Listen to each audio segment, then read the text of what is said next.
Well, first of all, welcome, and thanks very much for agreeing to talk to us.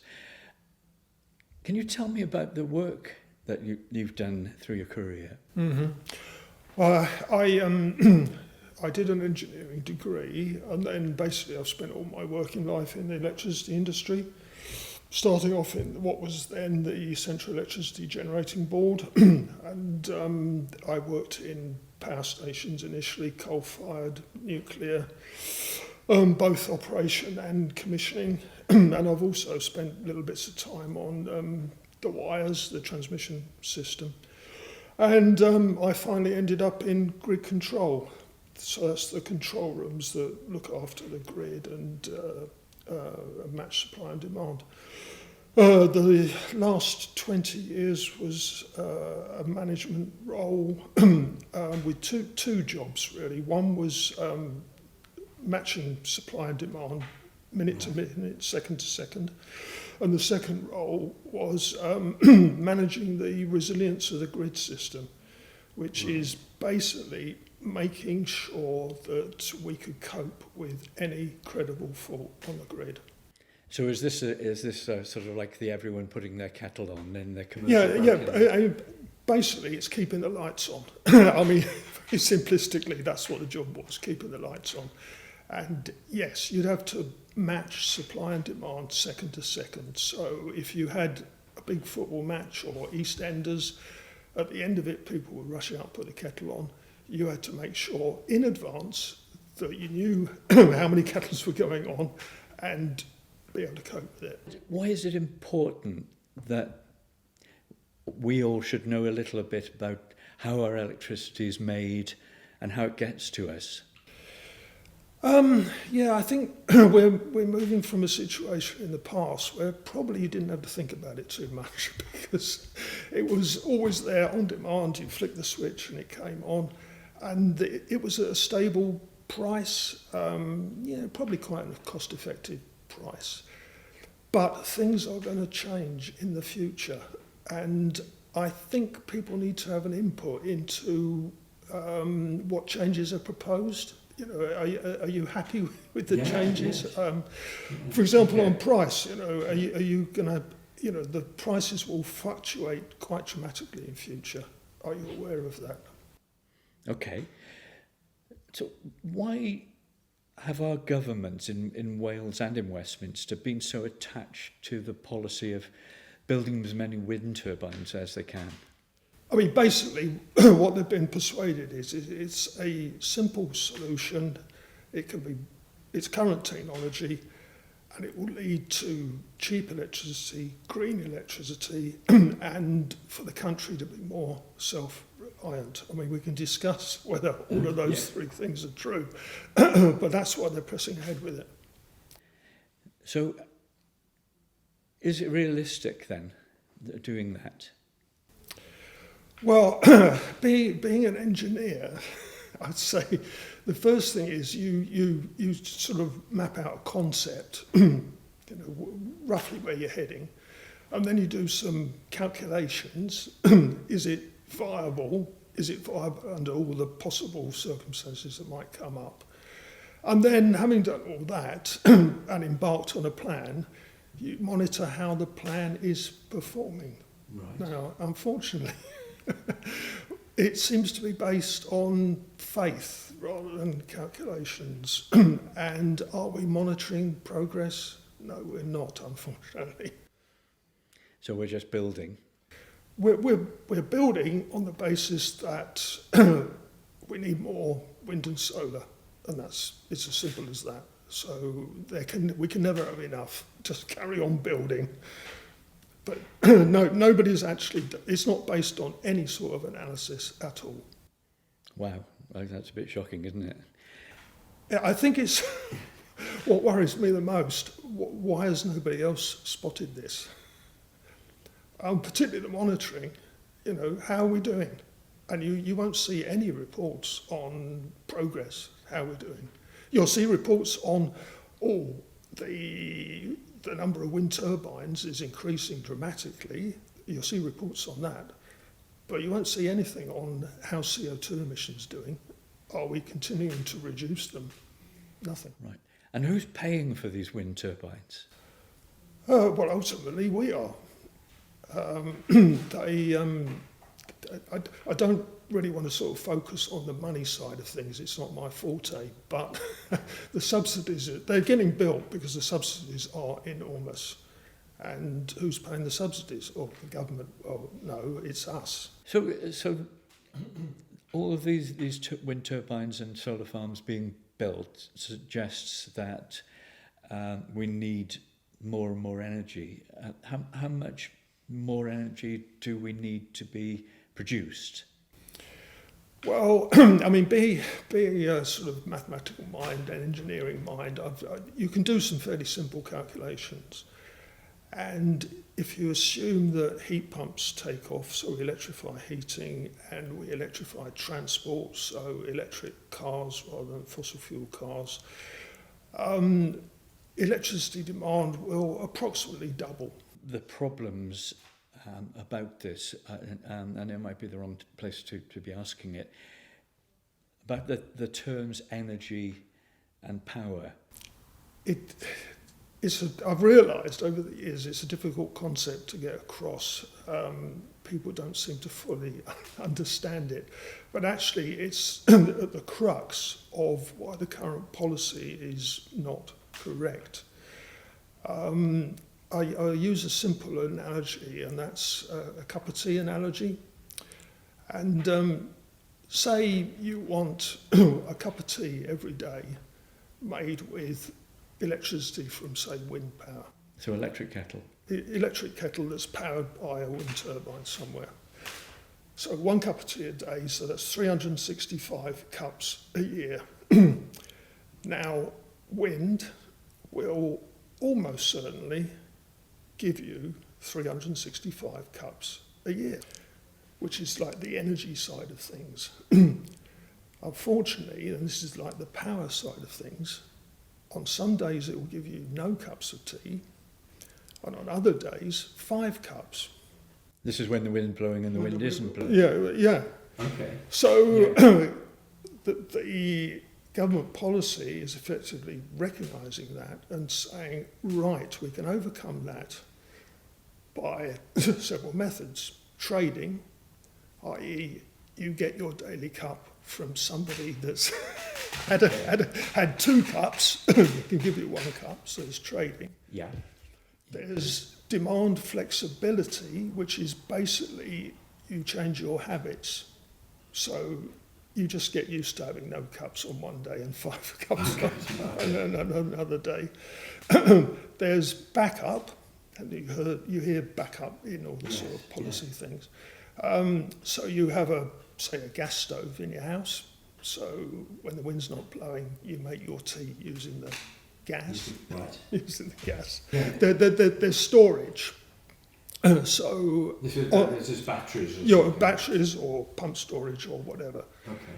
So on the day when you've got 5 cups of tea, you put 4 cups in a thermos flask. And you can extrapolate cups of tea to lots of other things in our lives. Yeah. It's the electricity usage is dependent on habits, really, life. It's based on human activity. So, it's cups of tea, it's cooking a meal, it's watching television, it's making steel, all those things together. Having too much energy produced some of the time, the 5 cups available day, am I right in saying that that's sometimes blamed on the grid being out of date? Well, you hear a lot of that is wind is being turned off because the grid can't cope with it. Well, to a certain extent that's true, but of course that raises the question, well, why are we building wind turbines in places where the grid can't cope with it? Perhaps we should build them in other places. But actually, that's not what's going to be a major problem in the future. The real problem, which you won't hear mentioned, I think because it's too embarrassing, is that when it's particularly windy, wind produces more electricity than people are using, Even now? even now. Right. Well, it's a problem that as we add more and more wind and solar to the system, it's going to be an increasing problem. So there's nowhere for that spare electricity to go, I presume? Well, you could store it, and as I said, that's one of the answers.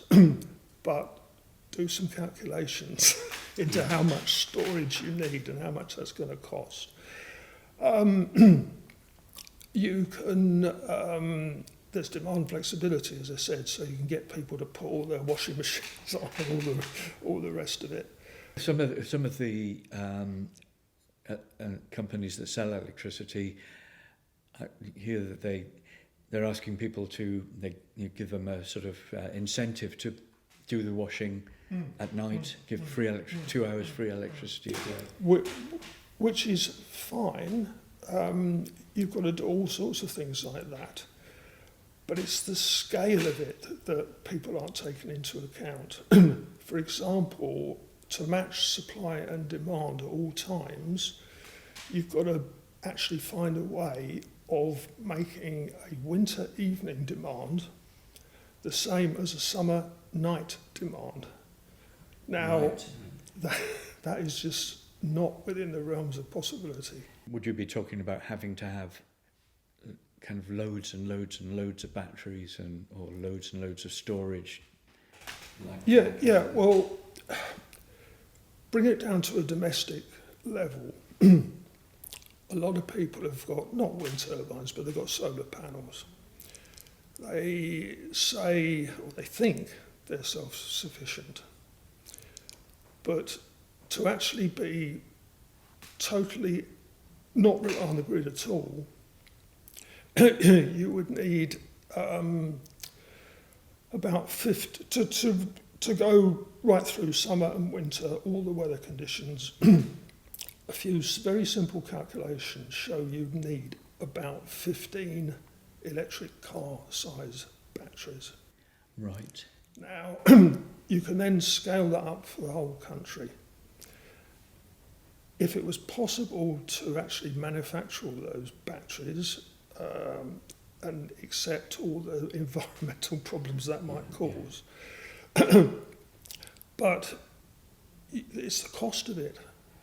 If you do a few simple sums, you're talking about spending over this country's GDP, annual GDP on batteries. And batteries currently last about 10 years. So you're talking about spending the whole country's GDP once every 10 years. Every 10 years. And that's, batteries, I presume, are one of the more successful ways we've got of storing electricity.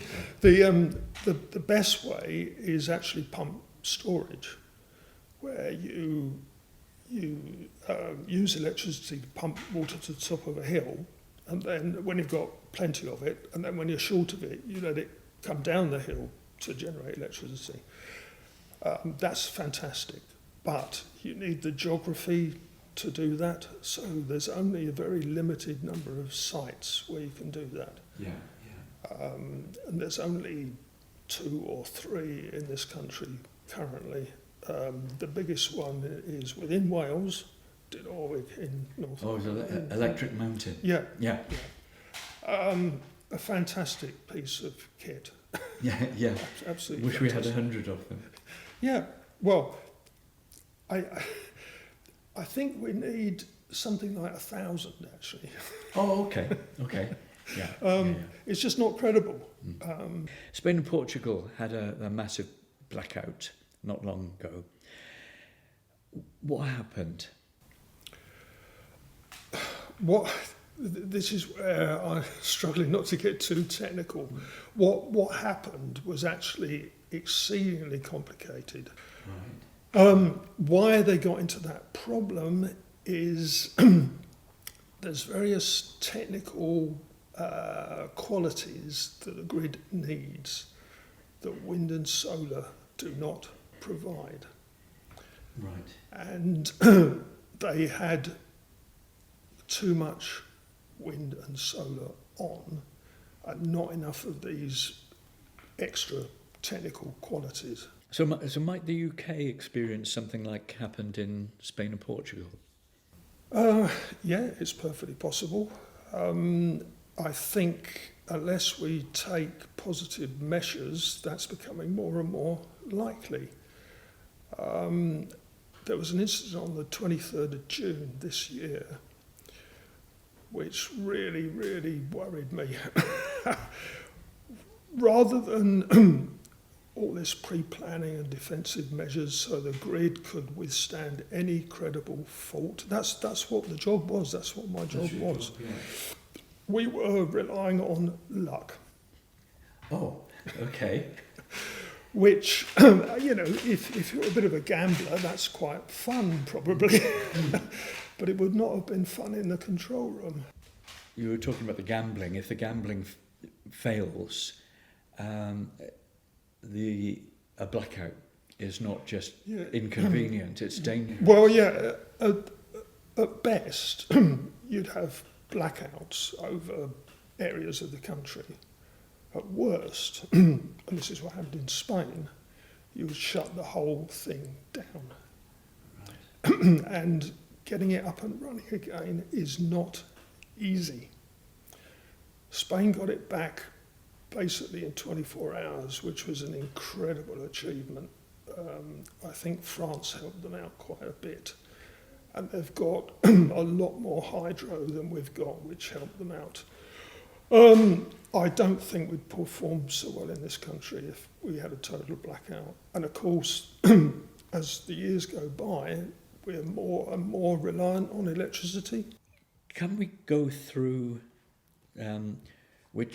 what energy production systems could be useful to us in the future?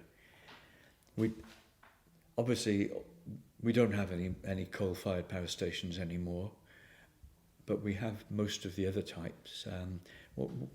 Take us through them, if you would. Yeah, okay. Well, all governments, Welsh Government, UK Government, recognises we need a mix of generation sources.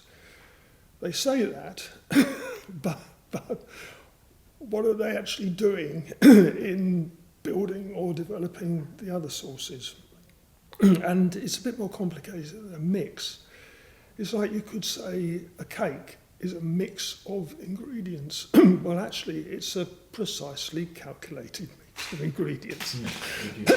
So you need to know, how much flour, how many nuts, how many raisins, all that sort of thing, within, quite tight margins. If you make it 100% flour, as they're saying, well, we'll be 100% wind, so 100% flour. Well, you've actually probably made a loaf of bread, not a cake. Yeah. And then you could say, there's cherries in there. We'll have a cake entirely made out of cherries. Well, might be very nice, but it's not a cake. So we need to do some sums to find the optimum mix. But we will need some of everything. We will need wind, we will need solar, but in carefully optimised quantities. What we need is low carbon sources. A low carbon source is nuclear. Right. And renewables. Renewables, it's in sort of two categories. There's intermittent renewables, which is wind and solar, and then you've got hydro, tidal, geothermal, if you like. When the government talks about renewables, they're restricting themselves to just wind and solar, not all the other stuff. And actually, they shouldn't be talking about renewables at all. They should open it up to low carbon sources.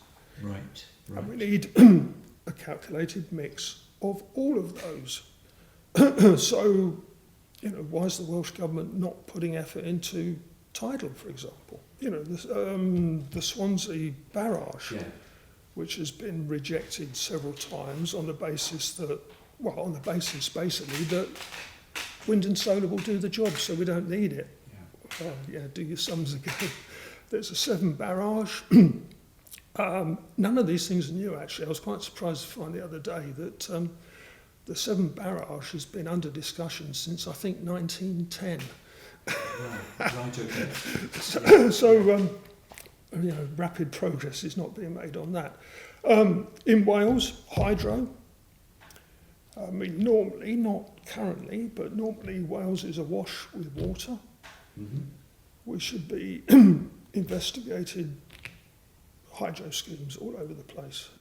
Large ones and small ones, I presume. Yeah, the whole shooting match. There's a lot of dams in Wales that currently haven't got any hydro generators on them. They should have. Being a bit controversial, I would say that there's some Welsh valleys that should be flooded to provide hydro schemes. Everything's got to be looked at, everything. Yes, but the difference seems to be between these projects and putting up a dozen wind turbines is that you can go down the shop almost and buy 12 wind turbines, get them put up for you, and it's really straightforward. Whereas something like the Swansea barrage or the Severn barrage or flooding a valley, and it's a bigger project, isn't it? Yeah, they're huge investments, but they're long term. Yeah. They will last, 100 years plus. Whereas the wind turbines and the solar panels that are being put up last, it's a bit unknown, but 20 years. The dynamic pump storage in North Wales was built at vast expense, but it will be there for hundreds of years with some maintenance and a bit of investment in it. Wind is cheap in comparison, but basically you get what you pay for. So Richard, we're on the tail end of I think it was 5 heat waves through this summer. So it looks as though we're not kind of dreading the start of climate change in a big way. We are actually in climate change in a big way. So it makes you think, well, let's forge ahead with getting wind turbines and solar panels up as quickly as we can. Well, can I just sort of pick up on that? I was wrong a few years back. I've always believed in climate change, but I thought it was a problem for my grandchildren. Yeah. And then recently I thought, it's a problem for my children. I'm now beginning to realise it's a problem for me. So urgently, we need to find a solution that works. We haven't currently got that, despite what the story says. We're in a situation now that, despite an initial success, for various reasons, what's happening now is for every wind turbine we build, one will get shut down. Right. So, despite what the developer claims for the CO2 reductions from his turbine, that assumes that it's a turbine in isolation, not a turbine operating as a system where you've got hundreds of these, thousands of these things. Currently, effectively, it means that for every one built, we're shutting one down. The developer doesn't mind, because he gets very handsomely compensated when we shut them down. In fact, it's possible that he could even earn more income when they're shut down than they are when they're generating. So why are they being shut down? It's basically because the capacity of wind, the number of wind turbines out there, is exceeding the customer demand requirements on more and more occasions. So a few years back, you could have assuming it was windy, you could have every wind turbine on, and everything was fine because it was less than demand level. We're reaching a situation now where we've got so many wind turbines that on some occasions they're generating more than's being used, so there's this supply and demand imbalance. And then as we add more of them in future, we're going to be shutting more and more of them down. More imbalance. Now, the current performance data shows that, because after a huge reduction in CO2 emissions over the sort of first 10 years, the last 2 years, 3 years in fact, there's been no reduction at all.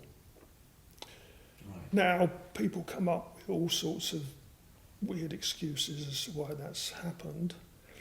But if you look at NESO's, and that's the National Energy System Operator, if you look at NETO's Clean Power 2030 report, which basically drove the current government policy,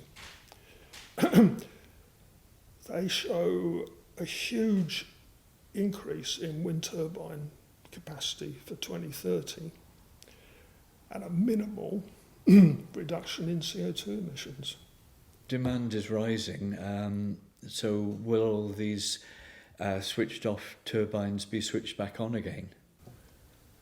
An increase in demand will assist, but that, for example, in this Clean Power 2030 study, that's built into their assessment anyway. So they're saying even with the demand increasing, they will only get a marginal improvement. So, putting this very simply,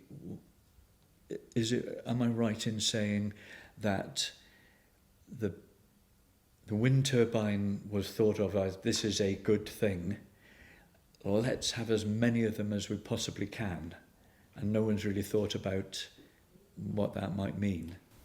Exactly that, unfortunately. That's the situation. The wind turbines are producing on more and more occasions more power than is being used. Right.